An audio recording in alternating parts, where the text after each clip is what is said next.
Here's an expanded, flowing rewrite of the full narration script, smoothed into seamless paragraphs with no headings, bullet points, or breaks.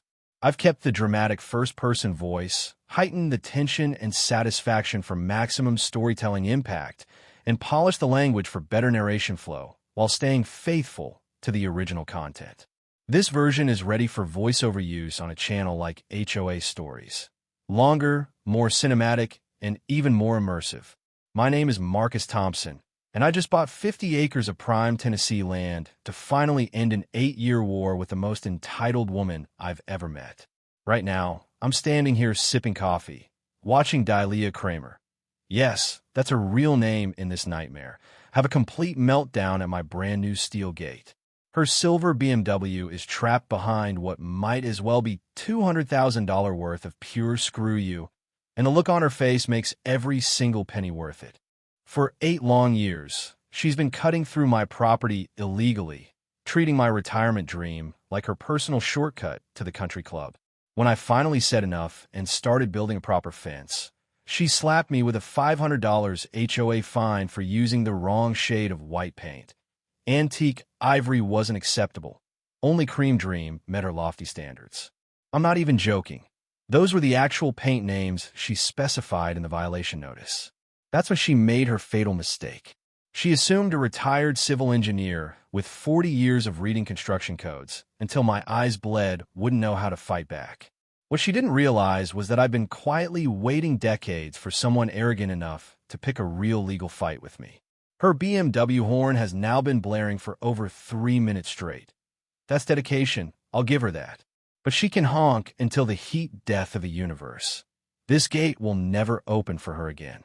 Last week, while digging through dusty 1987 county records, I didn't just prove her trespassing. I uncovered the evidence that will end her entire HOA presidency. And it all started with the most ridiculous paint color dispute in suburban history. Let me take you back 3 months to when I still believed retirement meant peaceful mornings, choosing between golf and fishing instead of waging full-scale legal warfare against Tennessee's queen of entitlement. I just moved onto my dream 15-acre property. Rolling hills, a creek in the back, enough space that neighbors were invisible unless I went looking. After 4 decades designing municipal water systems and battling blueprints, this was supposed to be my quiet retreat, where the biggest decision was whether to drink coffee on the front porch or the back deck. I should have known better than to expect peace when an HOA president lives within a 20-mile radius. The trouble began on my 3rd Tuesday morning. I was watching a family of deer graze near the creek when I heard the unmistakable crunch of expensive German engineering rolling across my gravel driveway. A silver BMW pulled up, and out stepped a woman who looked like she'd been assembled in a high-end suburban factory. Perfect blonde highlights, yoga pants worth more than my monthly utilities, and a smile that made me instinctively check my wallet. She introduced herself as Delia Kramer, president of the Willowbrook Estates Homeowners Association, and welcomed me to the neighborhood with the enthusiasm of a timeshare salesperson. That should have been my first red flag. My property isn't in Willowbrook Estates and never has been. My 15 acres predate their entire development by 15 years, but geography clearly wasn't Delia's strong suit. She pointed at the simple chain-link fence around my vegetable garden, installed to keep deer from turning my tomatoes into an all-you-can-eat buffet, and declared it non-compliant with community standards. According to her clipboard, which seemed to materialize from thin air, HOA covenants demanded white vinyl fencing, minimum 6 feet high, with decorative post caps. My galvanized steel mesh at 4 feet with standard posts was apparently tanking everyone's property values in ways that would make economists weep. Being a polite Midwestern transplant who hadn't yet mastered telling entitled people to pound sand, I said I'd look into it instead of immediately pointing out her HOA had zero authority over land that existed before their subdivision was even a concept. 2 weeks later, a certified mail violation notice arrived like a federal indictment.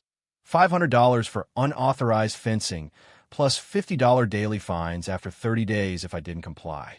When I called to explain my property wasn't under their jurisdiction, her cheerful voice turned icy faster than a Minnesota winter. She insisted every property in the area fell under HOA control and suggested I was confused about my boundaries. Rich coming from someone who treated property law like a loose suggestion. She offered to bring their surveyor to clear up my obvious confusion. And like an idiot, I agreed. The next morning, she arrived with a nervous-looking man in khakis carrying equipment. They measured, consulted maps, whispered by their cars for 2 hours, then marched up to announce that while my house sat just outside their boundaries, my fence was somehow on HOA jurisdiction land. When I asked for the miraculous survey proving my vegetable garden had teleported overnight, she couldn't produce documents, just kept insisting their professional analysis proved it. That night, I did what any self-respecting engineer does when faced with technical nonsense that fails the smell test. I drove to the county records office first thing the next morning and pulled every deed, survey, and filing back to 1987. What I found in those files didn't just disprove her fence claim. It handed me the perfect weapon to end her 8-year crime spree and dismantle her suburban dictatorship forever. The county clerk's office smelled like old paper and forgotten dreams, but to me it was better than Christmas morning. I brought a thermos of coffee and settled in for the most productive day of my retirement, digging through 40 years of records to prove Dalia was full of expensive legal nonsense. My 1987 deed from original owner Harold Westbrook showed clean boundaries marked by ancient stone monuments. No HOA covenants anywhere. Then I pulled Willowbrook Estates' 2002 development records. Their boundaries stopped exactly at my eastern line, like they'd hit an invisible wall. But buried in the construction plans was gold, a temporary construction easement. Westbrook property, access route for development phase 2. Dated March 2003, with a crystal-clear expiration of 18 months max. Phase 2 finished in December 2004 per county certificates, meaning the easement had been dead for 20 years. 20 years of Dalia driving through my land every morning at 7:43 a.m., committing criminal trespass while lecturing me about compliance. The irony was so perfect, I laughed out loud. The clerk gave me a look like I might be losing it. I kept digging. Environmental studies showed they'd used my land to avoid sensitive wetlands, with legal requirements to restore everything to natural conditions. Restoration that never happened because entitled people don't clean up when they can keep using someone else's property for free. Traffic assessments confirmed the route was never meant to be permanent. And the masterpiece? Article 7, Section 3 of their own HOA charter. The association must comply with all county regulations and property law. Any violation of easements or trespass on non-member property results in immediate board member removal and potential dissolution. Dalia had violated her own founding document every morning for 8 years, documenting her crimes like clockwork. She'd handed me legal dynamite to blow up her empire, and she had no idea. Driving home with 21 pages of proof, fresh tire tracks across my back pasture proved she'd trespassed again while I documented her crimes. That's when the engineer in me took over. I didn't just want to stop her. I wanted to trap her so thoroughly she'd never victimize anyone again. Calling the sheriff would solve my problem temporarily, but people like Dalia don't learn from slaps on the wrist. They find new targets. What I needed was a strategy ending her reign while protecting innocent residents. Those documents were blueprints for something bigger. The HOA Charter's nuclear clause wasn't accidental. Smart lawyers built it for exactly this. But timing requires positioning to minimize collateral. I needed leverage for complete control, offering her a face-saving exit if she was smart enough to see checkmate, something benefiting the whole community. Then I remembered the for sale sign on County Road 847. 50 acres of undeveloped land hugging my eastern boundary, controlling every deer trail, back road, and shortcut between Willowbrook and civilization, including Dalia's illegal route. The $200,000 price was steep for retirement, but I wasn't thinking reasonable anymore. I was thinking the most expensive chess move in Tennessee history. I called the realtor Jennifer. 2 hours later, standing on a hilltop overlooking strategic paradise, I told her I'd take it. Her clipboard hit the ground. She asked if I was serious about buying $200,000 of raw land without sleeping on it. I explained I was a widower with excellent credit and a very specific purpose, ending Tennessee's most entitled trespasser's career. Paperwork took 3 hours. Closing was set for Friday. 10 days to build infrastructure, making the Berlin Wall look like a picket fence. I spent the next week throwing retirement money at contractors like a lottery winner. 8-foot chain link with barbed wire, industrial locks, motion sensors, cameras, massive private property signs. Every contractor asked about timeline. I said money no object, rush bonuses, finish by Friday. Some retire on boats or European vacations. I retired on the most satisfying property rights enforcement project in history. Friday morning, signing papers that made me owner of Dahlia's nightmare. My phone buzzed. Unknown number. Mr. Thompson, this is Dahlia Kramer. Your fence violations have escalated. Meet me at your property line tomorrow, 8 a.m. sharp. This ends now. I showed the closing attorney. He asked what was funny about a threat. I said it wasn't. It was an invitation to watch someone walk into the most expensive trap in Tennessee.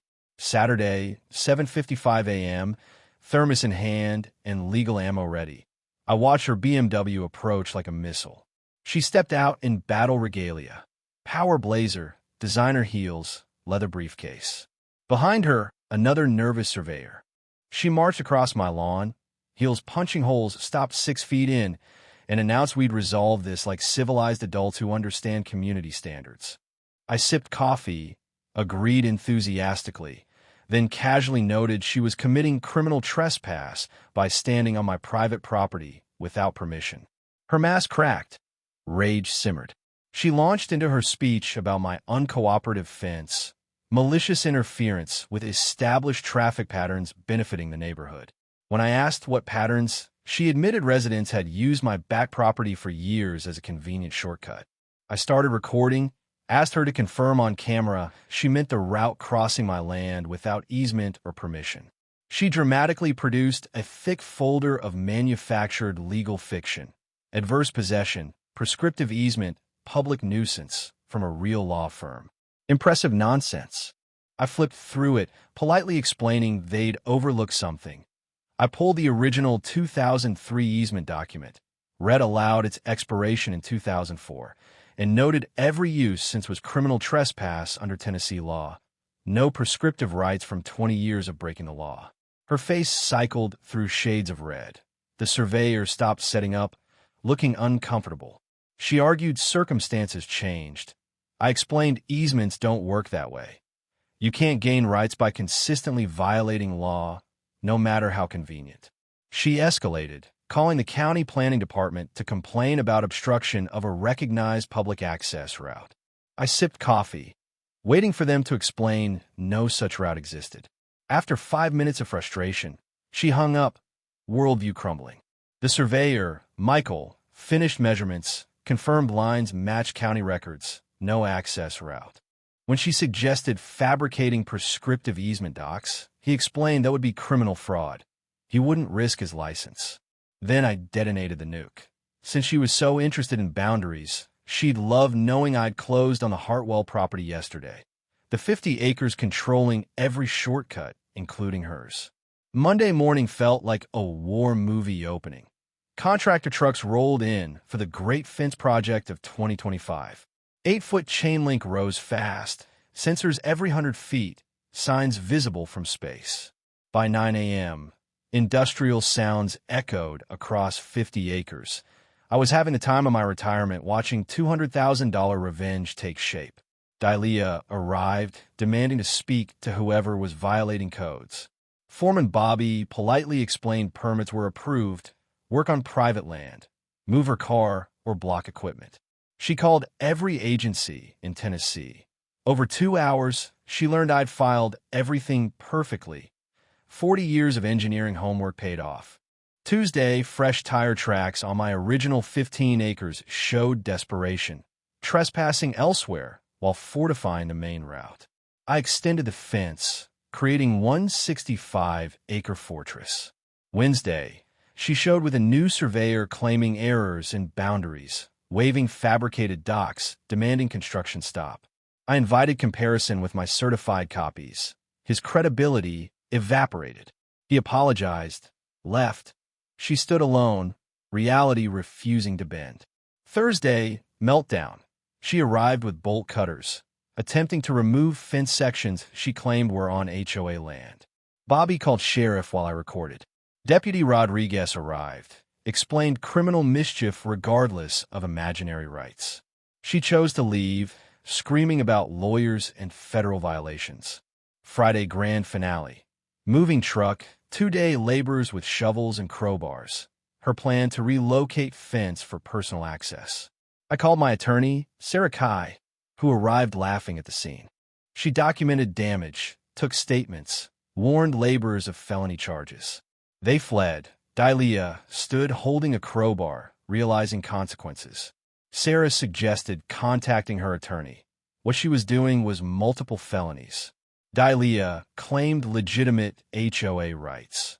Sarah called investigative journalist Rita Walsh, explaining 8-year trespass plus attempted destruction by an elected official.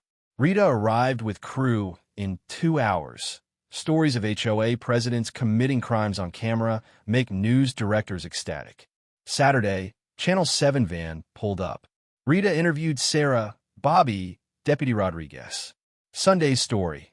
HOA president accused of chronic trespassing and property damage. Expired easement. Legal experts explaining 20 years illegal use creates no rights. Cautionary tale of authority, thinking it means immunity. Monday, Willowbrook residents flooded my phone with stories of financial irregularities, vote manipulation, selective enforcement favoring Dalia's friends. By Tuesday, Tennessee State HOA Oversight Commission launched formal investigation into management practices. Wednesday, Sarah called vibrating with excitement. Commission's 48-hour review uncovered financial irregularities dating back years, diverted funds, proxy vote fraud, kickbacks. But the bombshell? Meeting minutes showed Dalia negotiating personal benefits, free landscaping, discounted waste, free security monitoring, all embezzlement. Thursday, emergency suspension. Willowbrook Estates lost legal standing. No more violations, fines, enforcement until audit and new leadership under supervision. Every notice Dalia issued, including my paint fine, invalid. Fines from past 3 years refundable with interest. Contracts reviewable for fraud. Friday, district attorney filed charges. Criminal mischief, first degree, trespassing, conspiracy to commit property damage. Bail, $50,000. Sarah's research revealed Dalia's pattern. 2 prior communities left under ethics clouds. This time, wrong engineer. Monday's preliminary report. 73 pages of nonprofit violations, tax fraud, criminal statutes. Recommended dissolution, new leadership, potential prosecution. Tuesday, official notice on every door. HOA suspended indefinitely, violations canceled, fines refunded, report complaints to commission. Phone line rang nonstop. Dalia's terror affected far more than realized.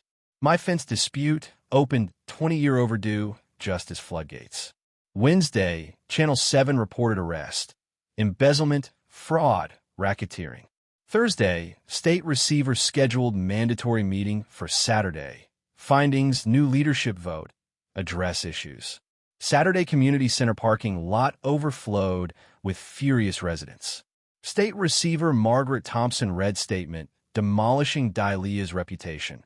$400,000 plus irregularities, diverted funds, kickbacks, insurance fraud, tax manipulation crossing federal lines, mail/wire fraud, RICO possible. Room silent as numbers climbed. Specifics, premium landscaping contract for board friends, fictional security fees, closed facilities still billed. Residents erupted, shouting about assessments, fee increases, decisions without votes. Receiver dropped final bomb. Misconduct violated nonprofit regs, tax law, criminal statutes. Charges filed, federal investigation, civil suits to recover funds. Property access? No authority outside boundaries. Easement expired 2004. No prescriptive rights from illegal trespass. HOA bylaws prohibited using resources for personal disputes. Every dollar on lawyers against me was embezzlement. Chaos. Questions, demands for prosecution. Receiver pounded gavel, justice through channels. Priority elect new leadership, implement controls. Nominations like democracy in action. Trusted neighbors, not expensive literature. Voting supervised, paper ballots, impossible under Dahlia's regime. Final action, all prior violations canceled, fines refunded with interest, legal actions dismissed with prejudice. My fence color violation dead, fees reimbursed. Room erupted in applause. Rita interviewed me. How did it feel? I said sometimes best defense against abuse is knowing law better than those thinking authority exempts them from consequences. Real victory. Property rights means something. Entitled can't steal via intimidation. Worth $200,000 and 3 retirement months to prove. 6 months later, standing on same hilltop, 50 acres transformed from battlefield to community treasure. Fence and cameras remain, protecting boundaries that cost Dahlia freedom and reputation. New board approached with proposal.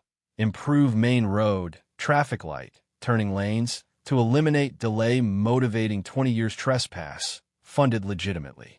They requested leasing small portion for legal emergency access route, surveyed, documented, fair payment, insurance.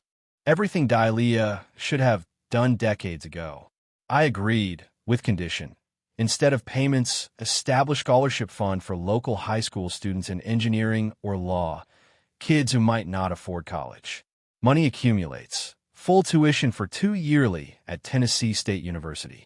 First recipients, Maria Gonzalez, civil engineering, inspired by crazy old guy who fought HOA, and James Patterson, property rights attorney, after watching legal knowledge triumph.